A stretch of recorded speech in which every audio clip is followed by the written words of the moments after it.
In this short video, we're going to talk about how to understand T-scan data and how to use it while planning for Invisalign orthodontic treatment. Now you can see a multi-bite recording showing an excessive force and force outlier on tooth number 2 while going into full occlusion and the balance of 54 to 46% on each side. So that thing we're going to use in planning our Invisalign treatment. You could also notice that the excessive force was not only present at tooth number 2, but the great area of force was present at tooth number 12. So when planning for the Invisalign treatment, we'll have to incorporate that information into aligning both posterior teeth on the right and on the left hand sides. That's why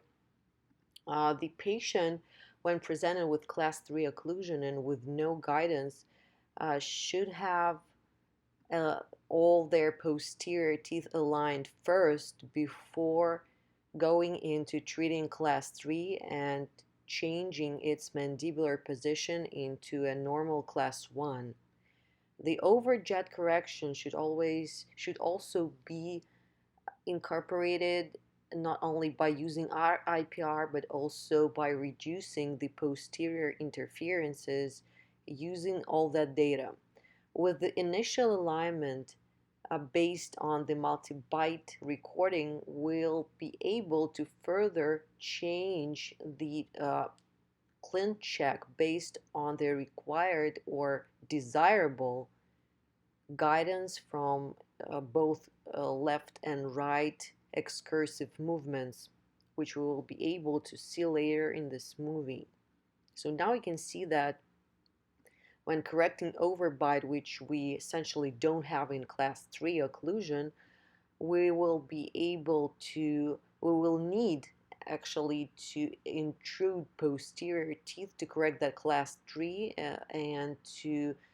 intrude those posterior interferences on tooth number 2 and tooth number 12, as was seen on the multi-bite recording earlier in this video. So now we're going into the right lateral excursion, and what you can see is that when the patient goes into right lateral, we still have some working interferences on tooth number 2 and tooth number 3, although patient is attempting to go directly in the direction of tooth number 6 and 5, but the posterior interferences still remain on number 12 and 2, exactly those two that we had in multi-bite recording. And now we're looking into the left lateral, and what we can see is that we still have those persisting contacts on 12 and 2 as well as 3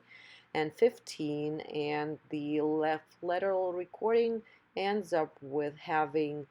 working guidance on 12, 13, and 15.